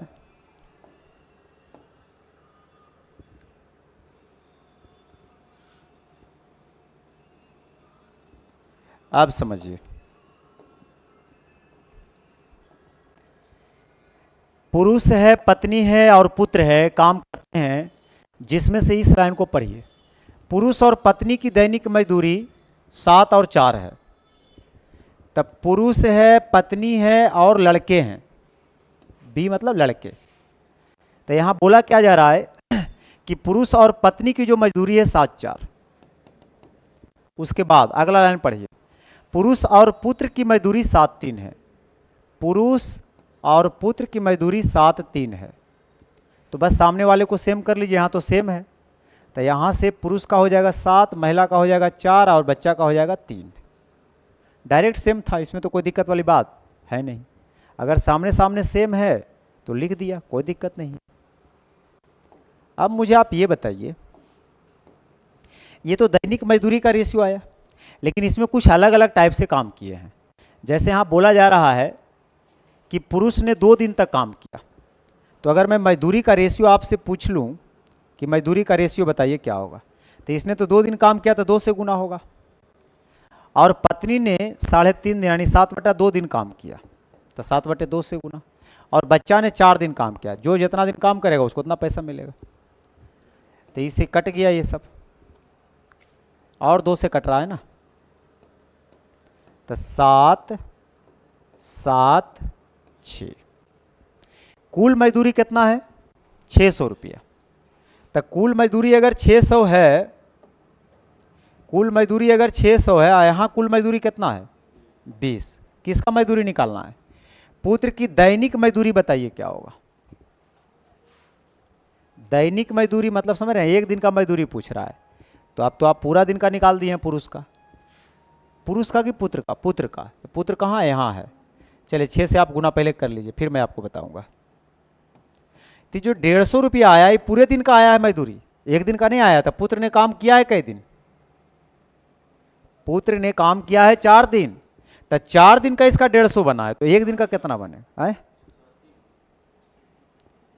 180 होगा। तो 4 दिन में 180, तो एक दिन में कितना बनेगा? 30 रुपया। सही है ना? 45 होगा। लगता है अब हम ज़्यादा बढ़ा दिए आज। क्या 45 चौके 180, तो 45 यानी बी ऑप्शन बिल्कुल। तो बहुत जल्दी गलती करके हम आगे बढ़ जाएंगे अगर एग्जाम में बैठ जाएंगे तो। नहीं, बनाऊना सब कुछ है और आंसर टिक दूसरा कर देंगे। नहीं, ऐसा नहीं होगा। चलिए अगला सवाल, इसको बनाइए।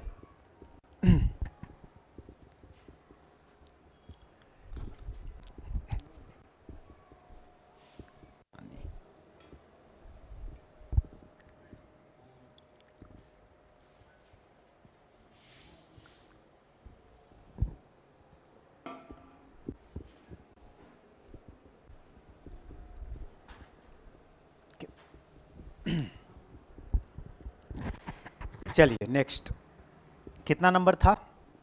बोल रहा है स्नेह की आयु अपने पिता के आयु का 6ठा भाग है। स्नेह की आयु जो है अपने पिता की आयु का 6ठा भाग है। पहले पिता तो पता हो तब ना। 10 साल के बाद स्नेह के पिता की आयु बीमल की आयु से दुगना हो जाएगी। यदि बीमल का 7वां जन्मदिन 3 साल पहले मनाया गया है तो स्नेह की वर्तमान आयु क्या है? बस इसको पढ़ते पढ़ते आंसर कर दीजिए, ऐसा कुछ है नहीं। इस बात को समझिए, जहाँ से देल है वहाँ से पढ़ना चालू करिए। उस सब से तो नहीं पता चलेगा, बीमल से पता चलेगा। 7वां जन्मदिन 3 साल पहले मनाया गया, यानी बीमल आज कै साल के है? बीमल 10 साल के हैं। सुनिए अब आगे, अब उसी को पढ़े जो बीमल से संबंधित हो। तो 10 साल बाद स्नेह के पिता की आयु बीमल की आयु से दुगना हो जाएगा। 10 साल बाद, तो 10 साल बाद इसका आज एज कितना हो जाएगा? 20। और 10 साल बाद पिता इसका दुगना हो जाएगा, 40। क्या ये बात को समझे? क्या बोल रहा है? 10 साल बाद स्नेह के पिता की जो आयु है बीमल की आयु से दुगनी होगी। तो बीमल की आयु 10 साल बाद कितना होगा? कि बीमल का आयु प्रेजेंट में ही रहेगा? नहीं, 10 साल बाद जाएगा।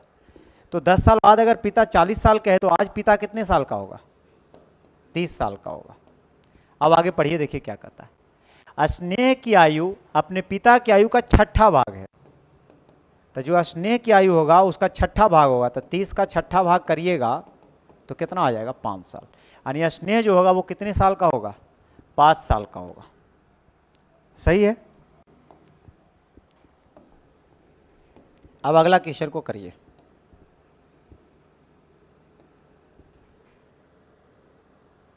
इसको पढ़िए। किसी वस्तु के अंकित मूल्य में 32 रुपया कमी कर देने के बाद भी दुकानदार को 15% का लाभ होता है। यदि उस वस्तु का क्रय मूल्य 320 रुपया है तो अंकित मूल्य पर बेचने पर कितना प्रतिशत का उसे लाभ होगा। एक बात बताइए, क्रय मूल्य कितना है 320, लाभ कितना ले रहा है 15%। तो पहले इससे आप निकाल लीजिए विक्रय मूल्य। तो 320 का 15%, क्योंकि लाभ हमेशा क्रय मूल्य पे लिया जा रहा है, तो 320 का अगर 15% आप निकालिएगा 32 दौड़े 48, यानी आ जाएगा 48, यानी 48 रुपये का प्रॉफिट। तो 320 में अगर 48 जोड़िएगा तो कितना आएगा, जल्दी बोलिए, 368। ये आया विक्रय मूल्य। क्लियर है ये बात है? सही? नहीं, वो तो बाद की चीज है। ये कहता है कि यदि किसी वस्तु के अंकित मूल्य से देने के बाद इतना % का लाभ होता है, मतलब अंकित मूल्य को 32 रुपया कम किया जाता है तो 368 के बराबर है, यानी अंकित मूल्य 32 ज्यादा होगा। तो बता सकते हैं कि अंकित मूल्य कितना होगा, 30 से 32 ज्यादा, तो 368 में 32 जोड़ दीजिए 400, यानी अंकित मूल्य 400 रहा, बेचता है 368 में, और क्रय मूल्य 320। सब कुछ क्लियर है। तो कहता है अंकित मूल्य पर बेचने से कितना % का लाभ होगा। तो अंकित मूल्य पर बेचना है आपको, आपने खरीदा कितना में है सामान को, 320 में। तो 320 में अगर खरीदा है और आप बेचना चाह रहे हैं उसको 400 रुपये में, फायदे कितने का होगा, 80 का। अब % में लाना है तो 100 से गुना, काटिए 8 चौ 32, यानी 25 चौ 100, यानी 25%। चलिए बहुत अच्छा। अब ये सवाल को करिए।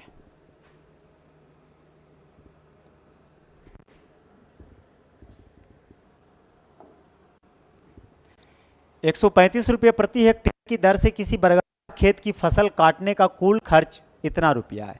कभी भी दो खर्च पैरेलल दे दे तो आपको डिवाइड कर देना है बड़ा वाले खर्च को छोटा वाले खर्च से। तो उससे क्या निकलेगा, तो जो यूनिट रहेगा वो निकलेगा। जैसे देखिए 135 रुपये प्रति हेक्टेयर मतलब क्षेत्रफल निकलेगा, तो आपको 1215 को डिवाइड कर लेना है 135 से, तो ये इसका क्षेत्रफल निकल जाएगा। और जैसे ही इसका क्षेत्रफल निकल जाएगा तो फिर आप क्या करिएगा, परिमाप निकाल लीजिएगा। और परिमाप निकालने के बाद क्या कर रहा है, खेत को 75 पैसे प्रति मीटर की दर से बाड़ लगाने का खर्च क्या होगा, तो 75 पैसे मतलब 3/4। तो परिमिति को यहाँ 3/4 से गुना कर लीजिएगा तो आपका आंसर आ जाएगा। आज टाइम हो गया है, हालांकि क्वेश्चन तो और भी था लेकिन अब नहीं हो पाएगा। ठीक है, तो आज के लिए इतना ही। वीडियो कैसा लगा आप लोग ज़रूर बताएं कमेंट करके। और अगले सेट से क्या करेंगे आप लोग का, कौन सा सेट बोले, प्लेटफॉर्म का, यानी रुक्मिणी का जो है उससे जो है सॉल्यूशन करवाया जाएगा। बहुत बहुत धन्यवाद।